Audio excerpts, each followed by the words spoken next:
Nu der er demokrati i Danmark, altså sådan, hvordan påvirker det din... Ja, de politiske arrangementer tillid, rigtigt. Ja, altså i forhold til, hvis nu at det var, hvis det ikke var demokratisk, eller hvis det var... Altså lige præcis den her styreform. Du kan jo godt sige sådan, i forhold til det her, så synes jeg, at de ved, eller Bager eller Grønland.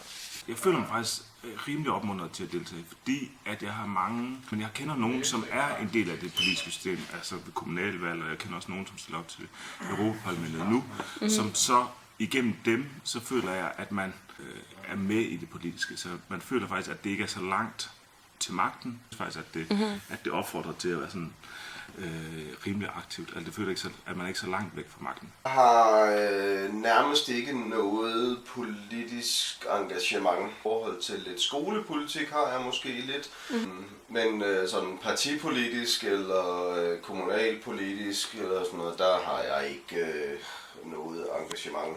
Og det fanger ikke min interesse, og jeg tror heller ikke helt, jeg har modet til at være sådan partipolitisk engageret, fordi jeg tror, det kræver, at man en gang imellem er lidt en kold skid, som godt kan være lidt ligeglad med andre, og for at fremme sin egen eller sit partis sag. Om jeg føler, at systemet opmuntrer mig til at deltage aktivt politisk, nej, det tænker jeg ikke, det gør.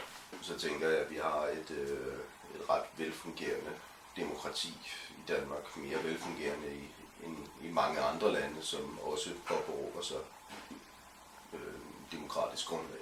Men det er jo klart, at det er bundet op på partier, det er bundet op på, at nogle bestemte ideologier, som man skal købe ind på, og så skal man være i stand til at leve med at udadtil være enig med sit partis linje, også selvom man ikke er det. Ja, det gør jeg egentlig, fordi det kan man faktisk gøre, når man er ung. Næsten alle politiske partier har ungdomsorganisationer, og jeg synes, der er mange niveauer, man har mulighed for at deltage. Både på sådan det kæmpestore landsplan og på det mere kommunalt plan, og så helt ned egentlig på sådan et lokalplan i dit samfund. Ikke? Og så kan jeg svare meget kort og kontant, tror jeg, at eftersom vi lever i et demokrati, så føler jeg mig naturligvis opmuntret til at deltage, og vil gerne også have min egen dagsorden på en eller anden måde med. Ja, altså jeg har tillid til, at retssystemet, at hvis man bliver dømt i forhold til, og der ikke er et eller andet, der ligger bag, altså jeg føler ikke, at der er en skjult agenda. Politikere synes jeg nogle gange godt kan gøre ting for deres egen vinding, altså gøre ting som sådan er populistisk, i stedet for at vælge noget, som måske er lidt mindre populært, men så man vil tænke, det er bedre for det fælles gode. Så nogle gange så synes jeg, at politikere nu bliver for populistiske. Ja, det har jeg i høj grad. I hvert fald til institutionerne. Og der er vist ikke noget korruption i Danmark, og jeg synes, altså sådan retsinstans og embedsværket og sådan fungerer. Ja, min oplevelse fungerer ret godt, og har ikke grund til ikke at have tillid til dem. Ja, jeg har meget stor tillid til det danske politiske system. Det hænger jo lidt sammen med politi, og vi har ikke ret meget korruption i Danmark. Og det er vores styrke. Vi baserer utrolig meget på tillid, og det er så meget bedre end kontrol. Og det er også meget billigere. Det er en meget stor fordel for os, fordi det giver os meget mere fred og ro. Historisk set har vi ikke haft grund til andet.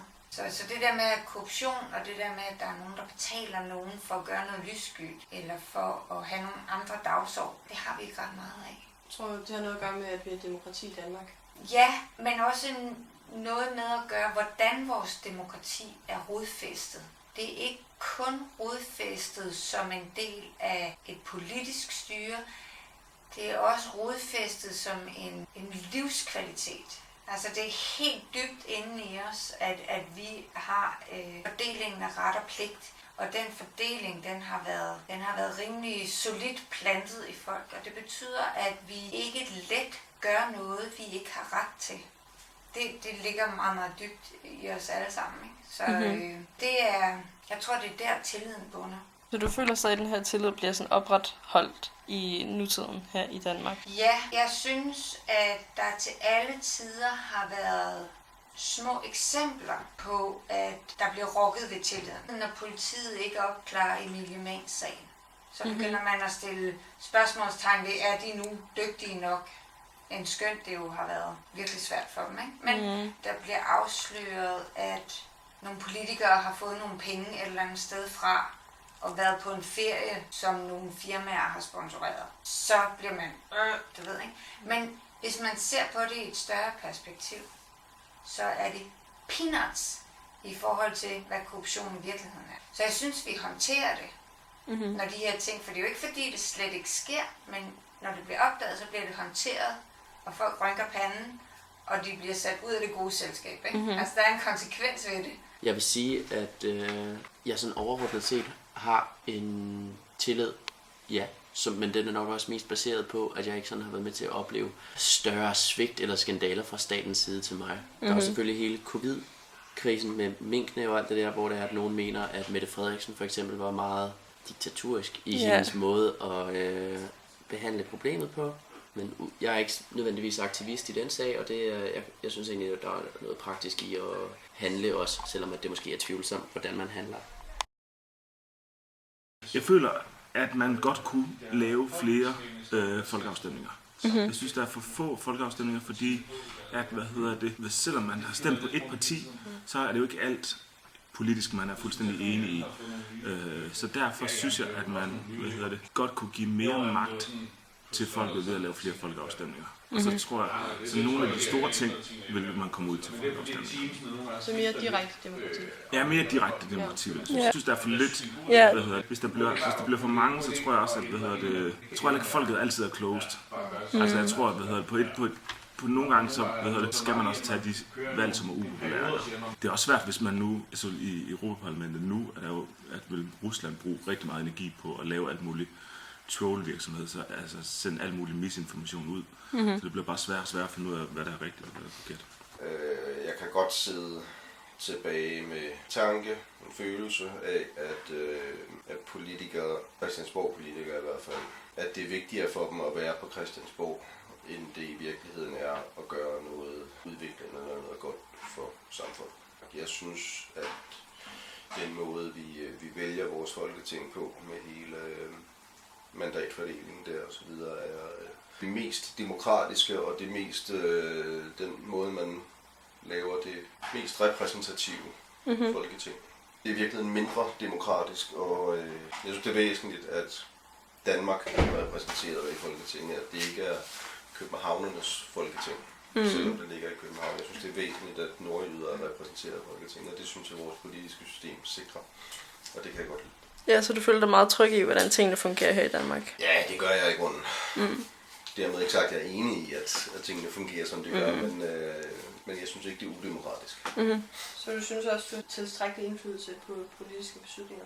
Ja, det synes jeg. Ja. Hvis jeg brændte for det, så føler jeg, at jeg havde mulighederne for at kunne gøre noget. Jeg har den indflydelse, som jeg giver mig selv. Altså jeg er jo en af dem, som altid har dårlig samvittighed over, at jeg ikke er tilstrækkeligt politisk engageret. Det handler måske noget om, hvordan den politiske debat er. At den er så polariseret, altså folk skal være uenige. Det jeg ville gå ind i politik med, var at blive enige og finde de gode løsninger for landet, frem for det, der lige er godt for mit parti. Men det er det her med at indgå kompromiserne. For det synes jeg jo i virkeligheden er det vigtigste. Jeg tror, hvor det der virkelig kunne forbedres, var den måde, de taler til hinanden på. Hvor de rent faktisk går ind i snakken for at lære noget nyt.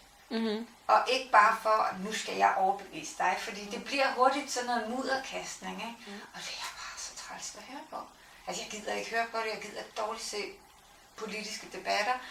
Og jeg er ellers politisk interesseret, men jeg kan simpelthen ikke holde ud og høre på dem. Og hvis de alle sammen gjorde det, vi fik et kursus i ordentlig diskussions- og debatmåde, så tror jeg, vi ville få meget mere ud af de politiske. Sådan nogle ting, så tror jeg faktisk, vi vil få en langt bedre debat. Og så tror jeg, at flere mennesker vil ønske at være med. Og man bliver også lidt skræmt af det, så meget medierne. Har jeg som borger tilstrækkelig indflydelse på politiske beslutninger? Ja, det har jeg. hvis jeg ville gøre det, der skulle til. Så synes jeg faktisk, jeg har. Og jeg synes, det her med borgerforslag og samle 50.000 mega godt. Hvis der er 50.000 mennesker, der føler, at det her synes noget er værd at gå ind og sætte sig ind i og læse og skrive under på, det vil vi gerne have, at Folketinget tager op, så er det også værd, at de skal tage det op. Men ikke nødvendigvis vedtage det, men de skal tage det op og beskæftige sig med. Men jeg synes, vi har mulighed for at få indflydelse på politiske beslutninger. Man kan sige, at i Danmark så får vi lov til at vælte systemet hver 4. år ved et nyt valg. Og så kan man sige, at hvis man rent faktisk får sin stemme igennem der, så har man jo aktiv indflydelse. Hvad der så sker de næste 4 år, det har man jo så ikke indflydelse på, kan man sige. Og i Danmark har vi jo også det problem, at vi ligesom kan stemme på et parti, men vi får ikke lov til at vælge, hvem der bliver statsminister. Det gør de først, når mandaterne er valgt. Så som personlig stemme har jeg faktisk ikke nogen indflydelse på, hvem der bliver statsminister. Jeg kan have indflydelse på, hvem der skal bestemme, hvem der skal være statsminister, men ikke hvem der bliver det. Hvorimod i USA kan man stemme direkte på en præsident, ikke også? Der har man så også færre valg. Ønsker du mere direkte demokrati? Altså simpelthen flere valg og små folkevalg? Man kan sige, at det der gør det muligt i USA at have direkte demokrati, og omvendt gør det mindre muligt at have flere kandidater, det er, at i USA, der skal man selv betale for sin valgkampagne, og i Danmark, der bliver det statsstøttet. Så i USA skal man være millionær for at overhovedet stille op som præsident, hvor i Danmark har man mulighed for det som værende helt almindelig borger. Så det synes jeg egentlig også kan noget. Ja, jeg synes, det er en meget god idé, vi har kørende her. Noget, der irriterer mig i forhold til medierne, altså det er selvfølgelig ikke så meget mediernes skyld, men at politikerne trækker sig væk fra de store medier, hvor at de selv, for eksempel Mette Frederiksen, næsten kun siger noget igennem Facebook eller sit eget medie. Så der ikke er noget, altså hun styrer alt, hvad hun sender ud. Så man mister tilliden til det, fordi man ved, at hun synes, det er træls, at hun ikke bliver spurgt om de ting, som alle går. Så hun møder ikke nogen modstand? Hun møder ikke nogen modstand.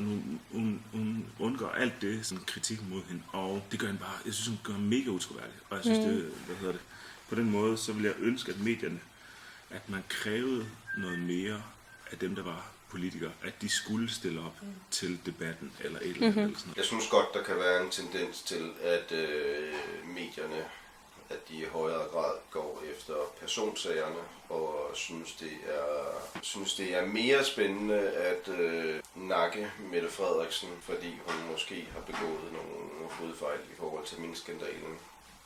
At det er mere interessant for dem at gå efter hende, end at i virkeligheden finde ud af, hvad der er sket i den sag. Det virker væsentligere for medierne, end at kigge konkret på de politiske sager. Det gør jo, så jeg ikke følger med. Altså, jeg gider ikke at følge med i se og høre journalistik. Så du føler måske, det er meget overfladisk, det der sker på medierne? Ja, okay. Jeg synes, medierne spiller en kæmpe stor rolle, og det er vældig problematisk. En ting er, at de har mediet til at udbrede dialogen og alt muligt andet, men det vi bruger det til er at vise, hvor sure folk er på hinanden, og hvor dårligt de taler til hinanden, og egentlig opildne den her modstand. Altså, at de i stedet for at spørge ind til et emne, så politikerne får muligheden for at uddybe det, så opildner de til sådan en one-liner, så dårlige toner, og altså afbryder dem. Og det er sådan en dum dagsorden. Det er seertal, det hele det handler om for dem. Det er egentlig ikke formidling, og det er egentlig ikke at få vist noget eller få fortalt noget. Det handler om seertal. Jeg oplever, at medierne har en stor rolle, og jeg oplever, at medierne har en stor rolle i at mindske min interesse. De også er enormt hårde ved politikerne som personer. En tur igennem mediemøllen kan jo simpelthen ødelægge en person, og hvis man stikker næsen frem og har en mening om et eller andet, men måske har gjort noget en gang for mange år siden, så risikerer man jo, at alting bliver hævet frem. Og det er jo frygteligt. Jeg vil sige, i meget, meget høj grad. Medierne har en enorm rolle. Jeg tror, at de fleste unge mennesker på min alder får deres primære viden fra de sociale medier. Og mere de sociale medier end TV-avisen og sådan noget, tror jeg faktisk. Hvilket også er problemet med sådan noget som basal propaganda og sådan noget, man kan opleve i forbindelse med Israel-Palæstina-konflikten. Så medierne har en kæmpe rolle, hvilket jo også er bevist rigtig godt i for eksempel Donald Trump-sagen, hvor det er, at han har besluttet sig for kun at være på Twitter. Det er der, man kan læse om Donald Trump. Ja. Han benytter sig 100% af medierne, fordi han ved, det der, at folk kigger. Hvordan har du det med, at det hele fungerer på medierne? Føler du, at det virker troværdigt nok? Jeg har det af begge sider, hvis man kan sige det sådan, fordi det er jo troværdigt, at de får lov til at sige, hvad de har lyst til. Men det er utroværdigt, at der ikke kommer noget professionel journalistik henover. Samtidig med, at det også er ret fedt, at der ikke er nogen, der får lov til at fremstille sandheden ud fra deres synspunkt. Hvis nu alle mennesker i Danmark så TV2, og kun fik deres vide fra TV2, så var det fuldstændig op til TV2 at fremstille medierne, eller politikken, hvordan de havde lyst til. Det vil sige, at de kunne fremhæve folk eller nedpille folk. Og det kan man så ikke nødvendigvis på den her måde. Til gengæld er der så mange informationer derude, at man ikke er sikker på, hvad man skal høre på. Så det er sådan både og igen. Det vil være rigtig godt med noget mere journalistik, men det vil også være rigtig godt, hvis man fik alting at vide. Altså, jeg synes jo, de snakker med, det er sådan lidt børnehave over det nogle gange. Ja. Altså den måde, de sådan snakker til hinanden, og hvordan debatterne går. Så det er som om, at der er aldrig nogen, der svarer noget på noget rigtigt. Altså, så svarer de på noget ved at tale udenom, eller ved at stille et modspørgsmål, eller sådan noget. Gør jo også, at man mister tilliden til, til politikere. Fordi man føler aldrig, at man får et reelt svar på de der ting. Jeg kunne ønske, at politikerne også havde tillid til, at de til os borgere ved at sige, jeg mener det her, og det synes nogen, der er træls, men der er også nogen, der synes, det er fedt, ikke? At man kunne have nogle tydeligere holdninger til ting. Jeg synes, det er ret gennemskueligt. Om det er ansvarligt, det ved jeg ikke. Nej, det tænker jeg ikke. Det kunne sagtens være mere sagligt og mindre farverigt. Jeg vil igen svare, jeg har tillid til den danske styreform. Jeg vil ønske, politikerne ville tale pænere og mere interesseret med hinanden og med borgerne. Og jeg vil ønske, at medierne ville skabe plads til, at den dialog kunne foregå. At medierne understøttede en ordentlig dialog. Det kunne være fantastisk, fordi medierne har meget magt til at rykke. Og det tror jeg vil øge engagementet, og jeg tror også, det vil øge tilliden, fordi det skaber forståelse. Altså i det hele taget det der med at være tvunget til at mene nogle ting, er jo en sund ting. Altså det der med at være tvunget til at tage stilling til nogle ting, der findes jo rigtig mange mennesker, og det kan vi jo her i landet. Vi kan jo gå igennem hele livet, uden i virkeligheden at tage stilling til noget som helst. Bare en fod. Den ene dag tager den anden, en fod foran den anden, og så helt pludselig så er livet gået, og man mener ikke rigtig noget om noget. Men hvis vi vil bevare vores demokrati, så skal vi jo også mene noget om noget. Og det betyder, at man skal tale sammen, ikke skændes. Jeg synes, at man kan i hvert fald sige, at der bliver stillet spørgsmålstegn til stort set alting bliver gjort. Og det skaber en form for gennemsigtighed. Så kan man så også sige, om det er ansvarligt, og det må man jo tage enkelte sager i brug, eller op til overvejelse der, ikke også? Men man kan i hvert fald sige, at den kritik, alle store politikere oplever gennem medierne, det skaber jo gennemsigtighed. Så kan man jo snakke om graden af gennemsigtighed er okay, fordi at der også er et eller andet slags... det er jo et filosofisk overvejelse jo, hvorvidt at målet helliger midlerne nogle gange. Det synes jeg selvfølgelig ikke, de gør. Men det er jo problematisk, hvis det er, at politikerne bliver udsat for stress, bare fordi de tager nogle kontroversielle beslutninger, som måske er okay. Eller jeg ved det ikke. Jeg har ikke nogen sag i tankerne. Men jeg tror, det er lidt usundt, hvor meget det er, at de bliver havlet ned.